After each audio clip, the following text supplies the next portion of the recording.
events of that day were to lead to the discovery of one of the most bizarre crimes in the annals of American history, the Texas Chainsaw Massacre. This is Brian with ScreenFiles.com in review. And what I'm looking at today is 1974's The Texas Chainsaw Massacre, directed by Tobe Hooper. And this is not a slasher film.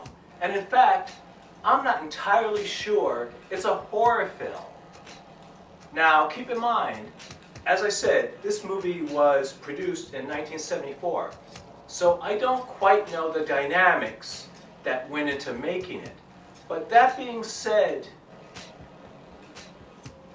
I imagine at the time this movie was somewhat scary. Now, not so much. And when I say that it's not a horror movie, it's because Tobe Hooper, as a director, I believe he also co-wrote it as well, seems very much preoccupied with other things. He seems very interested in the people. Let me back up a little. The Texas Chainsaw Massacre revolves around 5 people in a van who are going through Texas, and they encounter Leatherface and his family. And Leatherface is not the heart of the movie. He is a character in the movie. And that's an important point to make, because his family, particularly his brother, is more dominant through a large part of the movie. And as I mentioned earlier, this does not feel like a horror movie. It feels more like an anthropological study of some sort. Now keep in mind, my first encounter of horror films was probably 1971's The Blood on Satan's Claw, which I recall being much more effective as a horror movie in terms of atmosphere, in terms of pacing, in terms of everything that makes a horror movie. It was a superior movie. Watching the Texas Chainsaw Massacre now, I don't know what Tobe Hooper was trying to do with it, really. It is virtually goreless. Violence is mainly hinted at and implied. For instance, if someone is chasing after you with a chainsaw, their intent is fairly obvious, though you don't often see the results of said chase in this movie. And that's not even necessary, but Hooper doesn't work very hard to build an atmosphere of dread and fear. Now keep in mind, I'm not saying that gore is even necessary. If you construct your movie a certain way and are working towards a certain goal, you can do that without a drop of blood. But Hooper doesn't seem to do that. The movie is odd, it's weird, not necessarily in a bad way, though it's just something I'm not sure what I'm watching. To give you an example of what I mean, the movie opens on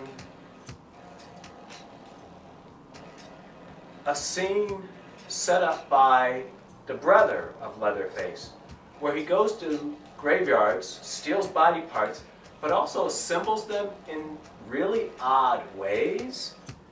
And he's more crucial to this story than Leatherface is.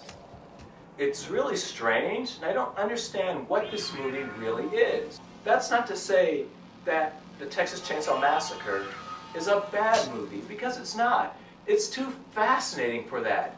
It's too interesting for that. But unfortunately, part of what makes it interesting is figuring out what the hell Tobe Hooper is trying to do with this movie. Watching the sequels, except for the Texas Chainsaw Massacre 2, also directed by Tobe Hooper, which I will review soon, you would think that Leatherface is akin to Michael Myers from the Halloween franchise. And the truth is that he is not similar to those characters, well, except in a superficial way, obviously. But when all is said and done, he is not that similar. And later sequels have changed his position in the franchise because based upon the Texas Chainsaw Massacre, he is just not that crucial a character. So I don't know what to make of this movie, to be totally honest. I suspect if I had seen it in 1974, now mind you, I was too young to see it in 1974, but if I were of age to see it in 1974, I would think a little bit differently about it.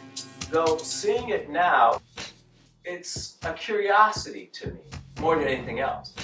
Though keep in mind something, that's something to be admired. Not all movies interest me. Some, I think, are almost a waste of celluloid. That I can see Tobe Hooper's Texas Chainsaw Massacre decades later and still be interested in it says something. Though, to be totally honest, I'm not sure what it's saying.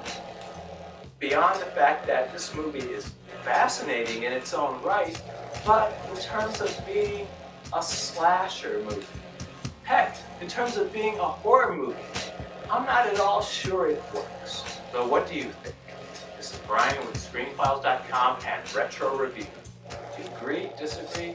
Let me know down below. And as usual, consider a like or a follow.